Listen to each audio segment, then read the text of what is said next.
Hi. Are we going ahead? Yeah, it looks like. Yeah, we're today doing some reading on the Golden Myths. This is a book called Myth and Legend, The Golden Age of Myth and Legend by Thomas Bulfinch. And this guy's the definitive personage who writes about this from the 1700s.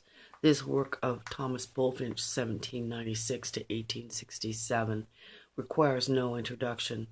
It has taken secure place as a classic and has received the homage of imitation from various authors whose books have also secured appreciation.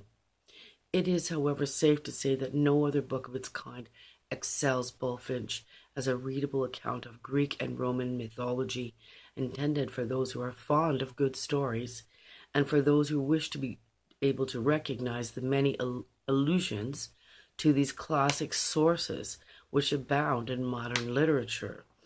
And we'll just go down to much more is known of what may be termed the science of mythology. That when this book first appeared, the section of chapter 35 dealing with the origin of mythology has therefore been revised and largely rewritten by Mr. Lewis Spence. So that is apparently the only changes that occurred. I find it really fascinating. They've added the literature through the works, but it's really quite amazing. And there's a section here that is the genealogical table of the gods of Greece and Rome. And we won't read all of it, but essentially Gaia mates with Pontus, earth and sea.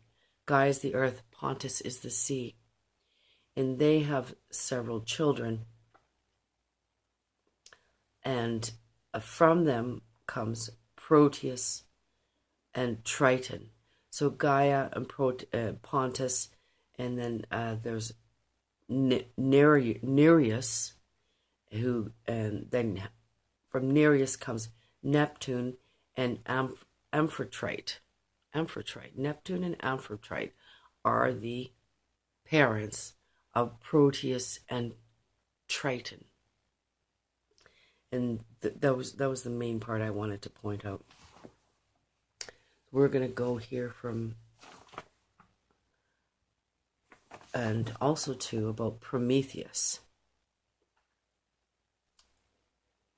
Prometheus is the son of Rhea and Japetus, and his brothers are Epimetheus and Atlas.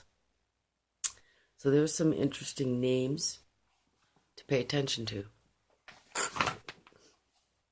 And we're just going to read the first part here about Prometheus and Pandora.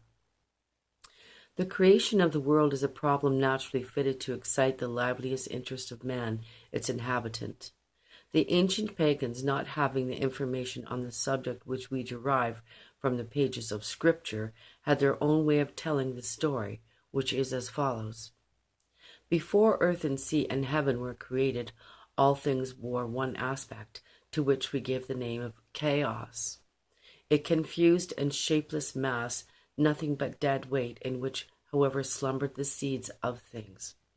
I call it the plasmic potential, but let's move on. Earth, sea, and air were all mixed up together, so the earth was not solid, the sea was not fluid, and the air was not transparent. God and nature at last interposed and put an end to this discord, separating earth from sea and heaven from both.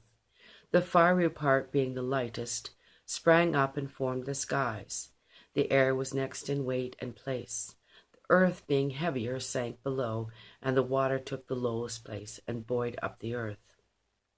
Here some god, it is not known which, gave his good offices in arranging and disposing the earth. He appointed rivers and bays their places, raised mountains, scooped out valleys, distributed woods, fertile fountains, fertile plains, and stony plains. The air being clear, the stars began to appear. Fishes took possession of the sea, birds of the air, and four-footed beasts of the land. But a nobler man was wanted, and man was made. It is not known whether the Creator made him of divine materials, or whether in the earth, so lately separated from earth, and lured still some heavenly seeds. Prometheus took some of this earth, and kneading it up with water, made man in the image of the gods. He gave him an upright stature, so that while other animals turn their faces downward and look to the earth, he raises his to heaven and gazes on the stars. So saying here that Prometheus made man of clay and earth, essentially, and water. Prometheus was one of the Titans, a gigantic race who inhabited the earth before the creation of man. To him and his brother Epimetheus was committed the office of making man and providing him for all other animals with the faculties necessary for their preservation. Epimetheus undertook to do this, and Prometheus was to overlook his work when it was done. Epimetheus accordingly proceeded to bestow upon the different animals the various gifts of courage, strength, swiftness, sagacity, wings to one, claws to another, a shell covering for a third, etc. But when man came to be provided for, who was to be the superior of all the other animals, Epimetheus had been so prodigal upon his resources that he had nothing left to bestow upon him. In his perplexity he resorted to his brother Prometheus, who by the aid of Minerva went up to heaven and lighted his torch at the chariot of the sun and brought fire to man. With this gift, man was more than a match for all other animals. It enabled him to make weapons therewith to subdue them, tools with which to cultivate the earth, to warm his dwelling so as to be comparatively independent of climate, and finally to introduce the arts and coin money, the means of trade and commerce. And then we have a little poem by Longfellow. Beautiful is the tradition of that flight through heavenly portals, the old classic superstition of the theft and transmission of fire of the immortals. Woman was not yet made. The story, absurd enough, is that Jupiter made her and sent her to Prometheus and his brother to punish them